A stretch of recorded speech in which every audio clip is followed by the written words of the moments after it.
आज की दुनिया में जो चीज नहीं हो सकती है वो सोशल मीडिया पर हो जाती है, जिसे देखने के बाद, सुनने के बाद, एनालिसिस करने के बाद मैं ये सोचता हूं कि भाई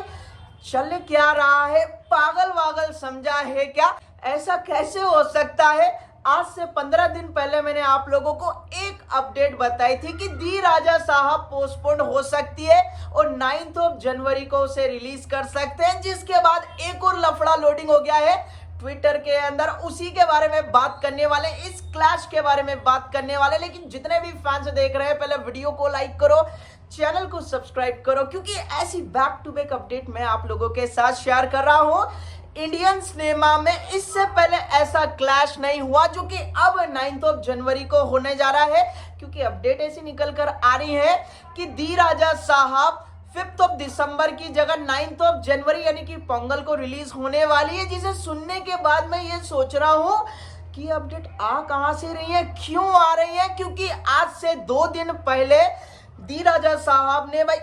मूवी के मेकर्स ने संजय दत्त सर यानी कि गोस्ट का बर्थडे पोस्टर शेयर किया था, जहां पर उन्होंने कंफर्म किया था, भी 2 दिन पुरानी बात है कि 5 दिसंबर को आएंगे। लेकिन ये अनलॉजिकल ट्रेंड आ गया है कि दी राजा साहब को पोस्टपोन किया जाएगा और 9 जनवरी को फिट हो जाएगा, और जिसके बाद सोशल मीडिया पर एक अलग ही ट्रेंड स्टार्ट हो गया, नेगेटिविटी स्टार्ट हो गई कि भैया अब थलापति विजय भाग जाएगा, प्रभास भाग जाएगा, ये हो जाएगा। मतलब आप लोग समझ रहे ना कि दोनों के फैंस भाई एक दूसरे को मार रहे हैं, चिल्ला रहे हैं, काट रहे हैं, पीट रहे हैं और उल्टी सीधी कन्वर्सेशन कर रहे हैं, मतलब कि कंट्रोवर्सी क्रिएट कर रहे हैं कि तेरा एक्टर भाग जाएगा, इसका एक्टर भाग जाएगा। तो मैं आप लोगों को बताता चलो, ये मेरा पॉजिटिव वर्ड में ही लीजिएगा। भाई 2018 में भी एक ऐसी क्लैश हुआ था जब थलापति विजय सर बीस्ट मूवी के साथ आए थे और उस समय केजीएफ भी आई थी और उसी केजीएफ ने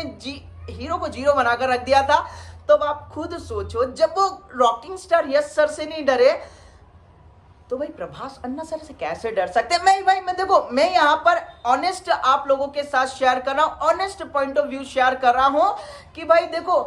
दोनों अगर सेम डेट पर ही आएंगे तो भी क्लैश होगा और कोई इधर उधर हो जाएगा तो भी क्लैश होगा, क्योंकि सभी जानते हैं कि दी राजा साहब भी आई थिंक 3 बार पोस्टपोन हो चुकी है और जननायकन भी ऑलमोस्ट 2 बार पोस्टपोन हो चुकी है। और केबीएन प्रोडक्शन हाउस, भाई छोटा मोटा प्रोडक्शन हाउस नहीं है, जननायकन देख रहा है, टॉक्सिक दी मूवी देख रहा है और भी मल्टीपल प्रोजेक्ट देख रहा है, तो उन्होंने कुछ तो सोच समझ कर किया होगा। लेकिन जब तक जो भी ये कंट्रोवर्सी क्रिएट करे सोशल मीडिया पर, यूट्यूब पर, जो मतलब कि व्यूज के चक्कर में, हाइप के चक्कर में, सब्सक्राइब एंड लाइक्स के चक्कर में उल्टी सीधी बातें कर रहे ना, बस मैं उन लोगों से यही बोलना चाहूंगा कि जब तक ऑफिशियल अनाउंसमेंट ना हो दी राजा साहब का,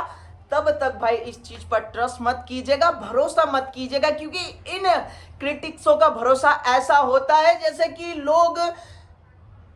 यहाँ पे कोई भी डबल मीनिंग पॉइंट आप लोग जोड़ लीजिएगा, जब तक ऑफिशियल अनाउंसमेंट नहीं होता दी राजा साहब की तरफ से, मतलब डायरेक्टर मारुति की तरफ से, तब तक आप इस चीज पर आंख बंद करके भरोसा मत कीजिएगा। बाकी अगर हो भी गया, दी राजा साहब पोस्टपोन भी हो गई, तो भाई जननायकन 10 से मस नहीं होने वाली है। बाकी सोशल मीडिया पर जो ये पत्थरबाजी चल रही है, जो धुआंधार चल रहा है, तो भाई इसे अवॉइड कीजिएगा, क्योंकि जब तक ऑफिशियल अनाउंसमेंट ना हो तब तक ना तो आप दी राजा साहब की पोस्टपोन की अपडेट को अश्योर समझिएगा, ना ट्रस्ट कीजिएगा। बाकी आप लोग तो समझदार हैं, इंटरनेट यूज करें, 5G के जीवन में जी रहे हैं, तो आप लोग तो इतना समझ ही सकते हैं कि टोटल सोशल मीडिया पर ये जो बातें होती हैं भाई साहब, ये घिसी पिटी बातें होती है जिसे हमें ट्रस्ट नहीं करना चाहिए। बाकी आप लोग बताओ क्या लगता है दी राजा साहब वर्सेस जननायकन के बारे में, ये जो क्लैश हुआ तो उसके बारे में क्या लगता है, दी राजा साहब पोस्टपोन हो जाएगी या फिर 5 दिसंबर को ही आने वाला है? अपने वैल्यूएबल ओपिनियन कमेंट सेक्शन में जरूर बताइएगा। जय हिंद, जय भारत।